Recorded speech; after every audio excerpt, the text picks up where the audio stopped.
was not confusing, but if so, I would be happy to answer any questions that you have. I have prepared a statement. I also have copies, made a bulletin statement. And I hope follow along.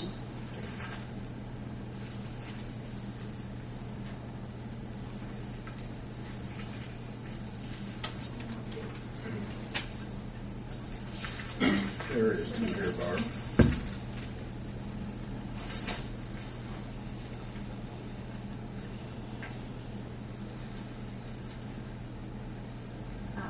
Also, I'd like to apologize for you folks sitting out here because in 35 years of my service in the city, Barb, this is the first you need time to address the board. I was just apologizing to them because normally this is not a public Board of Works meeting for an employee problem. The way the policy is set up, that's what it has to come to, yes. That's fine. This is the first time I've ever known of that. Mayor, the letter that you wrote to me said that you would not be able to handle my complaint at the February meeting because you needed more time to review the documents that I submitted. I want to go on record saying that I was very upset and disappointed that my complaint was discussed in a public Board of Works meeting because, again, this is the first I've ever known of that taking place. Not only was I not here to defend the inconsistencies in Chief Heaton's explanations of the events, I feel as though the board may have already made a ruling before they received all the facts. I do hope that each and every one of you will consider the facts as I see them. I direct your attention to the email Chief Heaton sent to dispatch in July of 2009. In the email, he advises he will be doing the schedule from now on, and we will be taking a holiday once a month that he will schedule for us. If you will look at the August dispatch schedule I provided, Chief Heaton scheduled me for 2 holidays that month. When I noticed it, I approached Chief Heaton and pointed out that he had scheduled me for 2 holidays instead of 1. I told him that I only should have 1 instead of 2 because if I took 2 now, that I would be short at the end of the year. He informed me that he made the schedule and I was to take 2 that month. So, of course, I did what my supervisor instructed me to do. Then when December came and Chief Heaton made the December schedule, I was scheduled for a holiday on December 15th. Doing as my supervisor told me in previous months, because he makes a schedule, I took the holiday.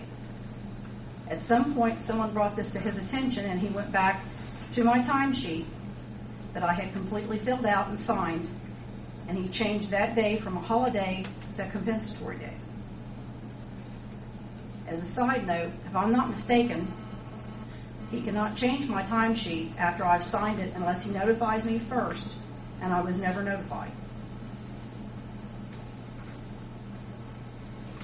I understand, too, that you folks were told that this situation affected all the dispatchers, but I am the only one that made a complaint.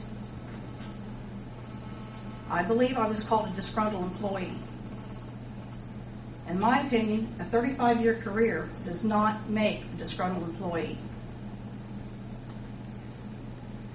The only 2 dispatchers this affected was myself and Leanne DeShield.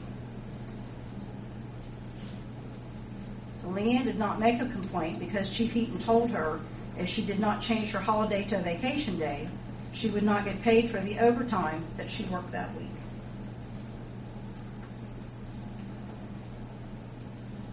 That's basically what I have to say concerning the holiday. And I hope the bulletin statements I gave you will help explain it just a little further. I believe it's important for all of you to know that the current dispatch schedule that we have now was designed by Stacy Chastain in 1996. This schedule has served our dispatch center well until Chief Heaton first decided we only needed 7 full-time dispatchers instead of 8. And second, he took over making the dispatch schedule from our supervisor, Dan Mulford. Since that time, we have had nothing but problems. And the scheduling is just the tip of the iceberg.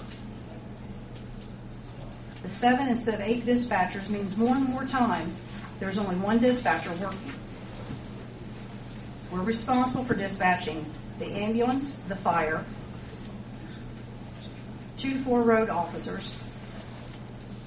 On day shift, we're talking 2 investigators, the chief, the assistant chief, records, answering the administrative phone lines. Ms. Prince, Yes.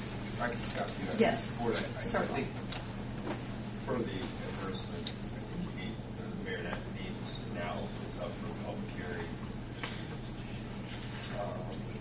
And so I guess take a look, require a motion to adjourn the present Board of Works meeting so that we can open for the public hearing, and then we would reconvene following that public hearing. I'll make the motion. Second. Roll call vote, Jim? Steve? Yes. Yes. Yes. Yes. Meeting adjourned.